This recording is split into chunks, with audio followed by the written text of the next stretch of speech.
నమస్కారం. పట్టాభిరామ బాణానికి స్వాగతం. వారం వారం తప్పనిసరిగా చూస్తున్న అభిమానులకి హృదయపూర్వక ధన్యవాదాలు.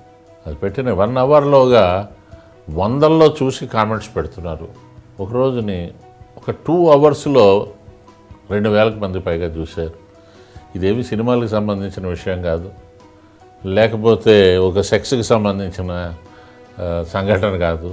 నేను ఎలా మారాలి, నేనే రకంగా నాలో మార్పు తీసుకురావాలి అనే ఒక పర్సనాలిటీ డెవలప్మెంట్కి సంబంధించిన సబ్జెక్టుని ఇంత శ్రద్ధగా మీరు చూస్తున్నారు అంటే I'm very very grateful to you. మన తెలుగు వారిలో చాలా విషయాల్లో చాలా ఆలోచనల్లో మార్పు వస్తున్నాయి. ఇంకా రావాలి. ఇప్పటికే మన వాళ్ళు అద్భుతాలు చేస్తున్నారు. ఇటు ఐఏఎస్లు కానీ ఐపీఎస్లు కానీ.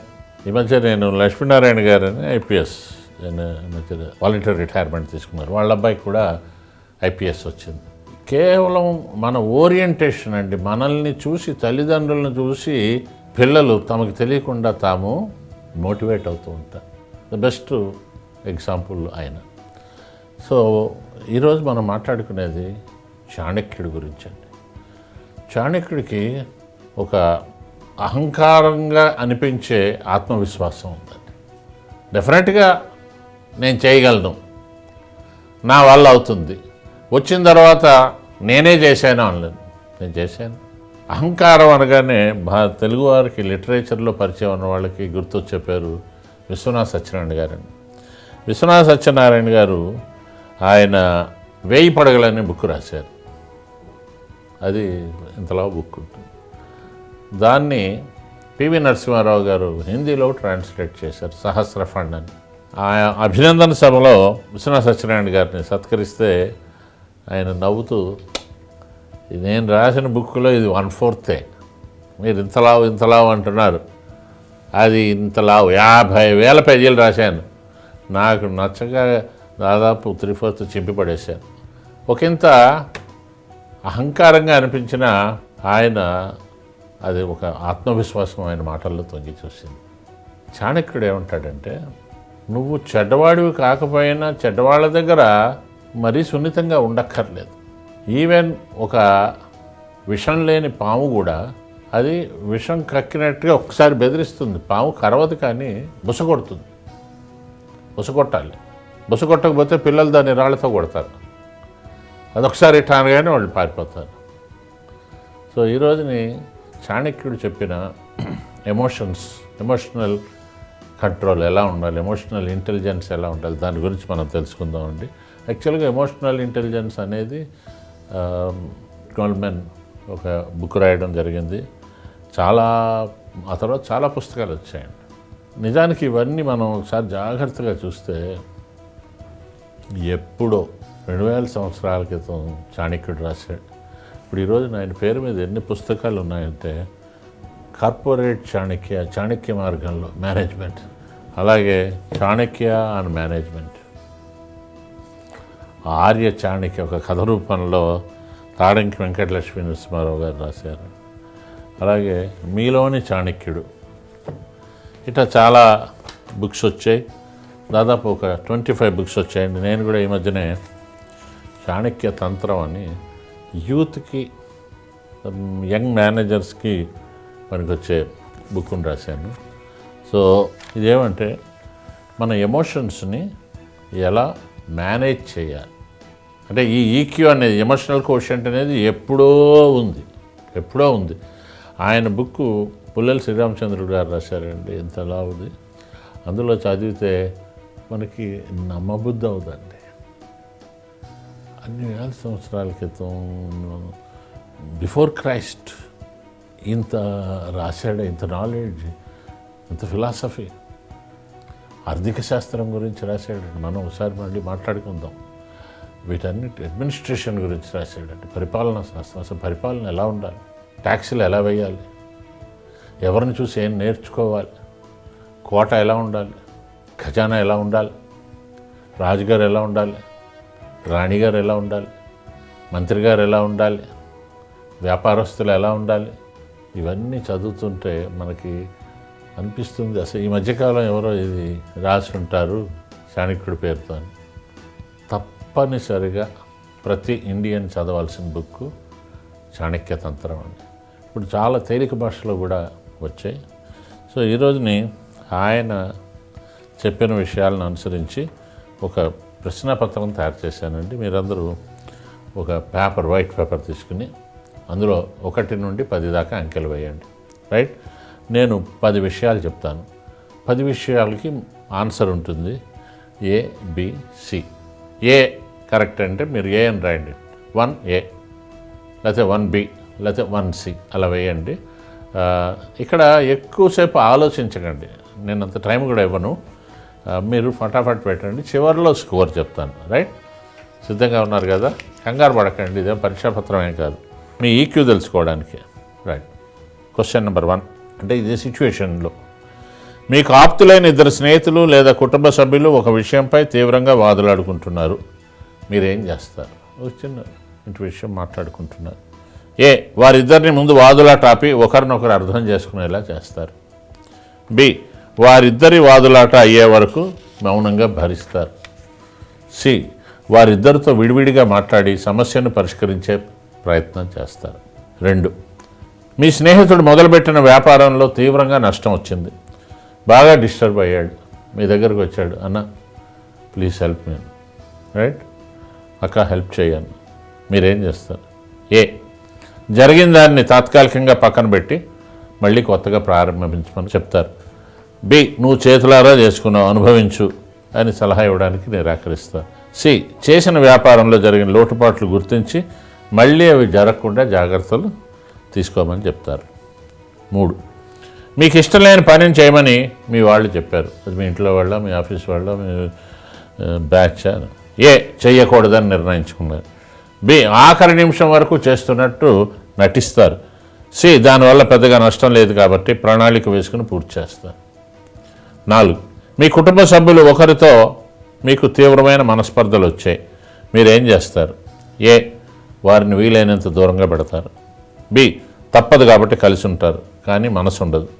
సి, కలిసి ఉండాలి కాబట్టి వారిని మనసులోనే క్షమించి మనస్పర్ధలు మర్చిపోవటానికి ప్రయత్నిస్తారు. 5, మీకు అత్యంత ఆత్మీయులైన వారితోటి మీకు కొన్ని మిస్అండర్స్టాండింగ్స్, అపార్థాలు చోటు చేసుకున్నాయి. అందులో కొంత మీ తప్పు కూడా ఉంది, మీరు అన్న మాటలు కూడా ఉన్నాయి. ఏ, నా తప్పేం లేదని తప్పించుకునే ప్రయత్నం చేస్తారు. బి, అత్యంత ఆత్మీయులు అన్నాక చిన్న చిన్న విషయాల్లో వారికి అంత పంతం ఎందుకు అని వారు మాట్లాడేదాకా నేను మాట్లాడను, వాళ్ళే నాకు ఫోన్ చేయాలి. సి, జరిగింది ఏదో జరిగిపోయింది, నాకు కావాల్సిన వాళ్ళు. రైట్? మళ్ళీ ఇలాంటి వాళ్ళు దొరకరు కాబట్టి మీరే మాట్లాడడం ప్రారంభిస్తారు. 6, ఒక ముఖ్య విషయంపై అకస్మాత్తుగా ఒక నిర్ణయం తీసుకోవాల్సి వచ్చింది. సడన్గా జరిగింది ఒక విషయం, దాని మీద మీరు నిర్ణయం తీసుకోవాలి రేపటిలోగా. ఏ, మనసు ఏం చెప్తే అది చేస్తారు. బి, ఒక పని తర్వాత రెండో పని చేసుకుంటూ వెళ్తారు, చూద్దాం వస్తుందా. సి, బాగా కుటుంబ సభ్యులతో నిర్ణయించి చర్చించి నిర్ణయం తీసుకుంటారు. 7, మీ కుటుంబానికి మరో కుటుంబానికి ఎంతో కాలంగా కొన్ని కక్షలు ఉన్నాయి, కానీ వారి కుటుంబంలోని వ్యక్తి ఉద్యోగంలో చేరాడు, అతను మీ కొలీగ్. మీ ఇద్దరి మధ్యలో ఎటువంటి సమస్యలు లేవు, కానీ మీరు వారితో పని చేస్తున్నప్పుడు ఎలా ప్రవర్తిస్తారు? ఏవో ఫ్యామిలీ పాలిటిక్స్, ఫ్యాక్షన్స్ అవి ఉన్నాయి, బట్ ఇప్పుడు మీ కొలీగ్, మీరు ఎలా బిహేవ్ చేస్తారు? ఏ, పాత కక్షలు మర్చిపోలేరు. బి, కలిసే ఉంటారు కానీ మర్యాదకరమైన దూరంలో ఉంటారు. సి, ఇంకా ఎంతకాలం ఈ కక్షలు అనుకుని ఇతర కొలీగ్స్తో ఉన్నట్టుగానే మామూలుగా ఉంటారు. 8, మీరు చేసిన పనికి అద్భుతమైన ప్రశంసలు లభిస్తాయని మీరు అనుకున్నారు కానీ అనుకున్నట్టు జరగలేదు. ఏ, పోతే పని వాళ్ళంతా శాడిస్టులు అనుకున్నారు. బి, మీకు జరిగిన అన్యాయం గురించి అడుగుతారు, అంటే ఏమి అంత థ్యాంక్స్ చెప్పాలని, కంగ్రాట్స్ చెప్పాలని కూడా అనిపించలేదా అంటారు. రైట్? సి, ఈసారి బాగా చేసి ప్రశంసలు పొందాలని ప్రయత్నిస్తారు. రాకపోయినా మంచి పని చేసిన తృప్తి మిగులుతుంది. కొన్ని చోట్ల మేనేజ్మెంట్స్ మీరు ఎంత అద్భుతం చేసినా వాళ్ళు ఏమి కంగ్రాట్స్ ఇవేమి అనరు అంటారు. లోపల ఉంటుందండి వాళ్ళకి, కానీ ఆ పద్ధతి వేరు, ఇప్పుడు చెప్పాలి. 9, మీ ఫ్రెండ్ మీ గురించి దుష్ప్రచారం చేస్తున్నాడని మీకు రుజువులతో సహా తెలిసింది. ఏ, డైరెక్ట్గా ఫ్రెండ్ని అడిగి కడిగేస్తారు. బి, ఆ ప్రచారం అంతా అబద్ధం అని చెప్పడానికి ట్రై చేస్తారు. సి, ఆ విషయం ఏమీ తెలియనట్టుగా ఫ్రెండ్తో ఇదివరకట్లాగే మామూలుగా ఉంటారు. చివరిగా 10, మీ కుటుంబ సభ్యులు ఒకరితో ఒకసారి తీవ్రమైన విభేదాలు వచ్చాయి, చివరికి కొట్టుకునే పరిస్థితి వచ్చింది. ఏ నోటికి వచ్చినట్టు తిట్టారు, బయటకు వచ్చేసారు. బి చిచి మీతో మాట్లాడడం అనవసరం, ఇదే ఆఖరు అన్నారు. సి చిన్న బ్రేక్ ఇస్తారు, మంచినీళ్ళు తాగడం, టాయిలెట్కి వెళ్ళడం చేస్తారు. వచ్చిన తర్వాత మళ్ళీ అంత ఇదిగా ఉండదండి, ఆ ఇంటెన్సిటీ తగ్గుతుంది. సో ఇప్పుడు అన్ని ఆన్సర్లు చేశారు కదా, ఏలు బీలు సీలు, రైట్. ఇప్పుడు మీరు ఏం చేస్తారంటే ఏకి 3 మార్కులు వేయండి, బికి 6 మార్కులు వేయండి, సికి 10 మార్కులు వేయండి. వేసారా? జెన్యూన్గానే వేయండి. ఎక్కువ మార్కులు వస్తే ఏదో అద్భుతం అని, తక్కువ మార్కులు వస్తే లోపం అని కాదు. ఇలాంటి సైకాలజీకి సంబంధించిన క్వశ్చనీర్స్ వచ్చినప్పుడు నిజాయితీగా వేసుకున్నారనుకోండి, మీకు స్కోరు కూడా కరెక్ట్ది వస్తుంది. లేదా మంచి స్కోర్ కోసం చూస్తే బాగున్నారని అనుకుంటాం, రేపటి నుంచి నా పరిస్థితి ఇలాగే ఉంటుంది. వేశారు కదా, టోటల్ చేశారు కదా, మీ స్కోరు 30-40 మధ్యలో వచ్చిందనుకోండి, మీకు ఎమోషన్స్ని కంట్రోల్ చేసుకునే శక్తి లేదు. శపథాలు చేస్తారు, శాపాలు పెడతారు, కానీ ఫలితం శూన్యం. యోగా ప్రాక్టీస్ చేయండి, రిలాక్సేషన్ ప్రాక్టీస్ చేయండి, మాట తీరుని గమనించండి, థ్యాంక్స్ చెప్పడం నేర్చుకోండి, అభినందించడం నేర్చుకోండి. 41 నుంచి 60 మధ్యలో వస్తే మీకు ఎమోషన్స్ని గుర్తించే జ్ఞానం ఉంది. ఏదైనా కోపం వస్తుంది, నేను ఇలా ఉండాలి అని, కానీ అప్పటికే జరగాల్సిన చెడు జరిగిపోయింది. ఇక్కడ నిత్యం యోగా ఉదయమే చేస్తూ ప్రశాంతంగా ఉండే ప్రయత్నం చేయండి, రైట్. మంచి పనులు యాక్టివ్గా చేయడానికి ట్రై చేయండి, రైట్. మంచి పుస్తకాలు చదవండి, ప్రకృతిలో కొద్దిసేపు అలా ఆ గాలి పీల్చండి. 61 నుంచి 80 మధ్యలో వస్తే మీకు సమస్యలను అర్థం చేసుకుని సమతుల్యం పాటించగలిగే సామర్థ్యం ఉంది, కానీ పాటించడానికి అహంకారం అడ్డొస్తుంది. నేనేందుకు దాన్ని చేయొచ్చు, వాళ్ళు మూర్ఖులు, నేను కాదు కదా, ఇలా అనుకున్న రోజుని గుర్తుపెట్టుకోండి. ఈ రోజుని హాస్పిటల్ సంఖ్య పెరుగుతోంది, సైకలాజికల్గా సమస్యలు వచ్చి ఇక మీరు వెళ్ళగానే ఆ డాక్టర్ ఇదండి అదండి ఇదండి ఇదండి అంటున్నాడు. ఎందుకండి మనం ముందు నా బాడీని నేను కంట్రోల్ చేసుకుంటే నా శరీరాన్ని నేను 3-4 రకాల జబ్బులు రాకుండా చేసుకోవచ్చు. శారీరకంగా ఏదైనా జబ్బు వచ్చింది, క్యాన్సరు లేకపోతే ఇంకోటి అది వేరు. ఇవి మీకు సైకలాజికల్గా ఉండే మీ ఎమోషన్స్ వల్ల వచ్చే బ్లడ్ ప్రెషర్ కానీ, షుగర్ కానీ, ఇంక ఇతరత్ర ప్రాబ్లమ్స్ని మీరు కంట్రోల్ చేయడానికి ట్రై చేయండి. దీనికి చేయాల్సింది simple, manage your emotions. And చివరిగా 81 నుంచి 100 దాకా వస్తే మీకు చాణక్యుడు తెలివితేటలు ఉన్నాయి, ఆయనతో సమానమే. మీరు ఎవరికి ఏ ప్రాబ్లమ్స్ వచ్చినా కూడా మీరు సందర్భానికి తగ్గట్టుగా జాగ్రత్తగా మీరు మేనేజ్ చేయగలరు. శత్రువుల్ని కూడా మిత్రువులు చేసుకోగలుగుతారండి. ఎప్పుడైతే మీ శత్రువు మీకు మిత్రుడయ్యాడో మీకు టెన్షన్ లేదు, అతనికి టెన్షన్ లేదు, పగలు లేవు, ప్రశాంతంగా మీరు ఉండొచ్చు. సో కాబట్టి హ్యాపీనెస్ ఈజ్ అవర్ చాయిస్. సంతోషంగా ఉండండి, అది మన చేతిలో ఉంది. మీరు సంతోషంగా ఉండాలని, మీ చుట్టూ ఉన్నవారిని అందరినీ సంతోషంగా పెట్టాలని, అర్థం లేని మనస్పర్ధలతోటి విడిపోయి మీరు ఎప్పుడైనా ఎవరితో అయినా విడిపోతే బయటకు వచ్చాక వాళ్ళ గురించి ఆలోచిస్తారు.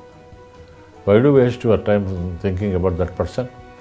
వదిలే, ప్రశాంతంగా ఉండండి, హ్యాపీగా ఉండండి. 80 ఏళ్ళు నిండు 100 ఏళ్ళు ఆరోగ్యంగా ఉండండి. ఆ తర్వాత చిన్న చిన్న ప్రాబ్లమ్స్ ఉంటే వాటిని మనం పోగొట్టుకోవచ్చు. బట్ మనసుకు సంబంధించినవి ఇలాంటి ప్రోగ్రామ్ చూసే వాళ్ళకి రాకూడదు. Okay, thank you very much. ఈ కార్యక్రమాన్ని మీరు క్రమం తప్పకుండా చూస్తున్నందుకు చాలా సంతోషంగా ఉంది. ఈ కార్యక్రమాన్ని మనం ఇంకా అద్భుతంగా చేయాలి అంటే మీరు అందరూ చూస్తూ ఉండండి, కామెంట్స్ పెట్టి ఇంకా ఎలా చేస్తే బాగుంటుందో చెప్పండి. దీంతోపాటు మర్చిపోకూడదు ఏంటంటే మీ ఫ్రెండ్స్కి, రిలేటివ్స్కి ఇది షేర్ చేయండి. షేర్ చేసి వారు సబ్స్క్రైబ్ చేసేలా చేయండి. దానివల్ల వారికి వచ్చే బెనిఫిట్, నాకు వచ్చే బెనిఫిట్, చివరికి సమాజానికి వచ్చే బెనిఫిట్ చాలా ఉంది సుమా.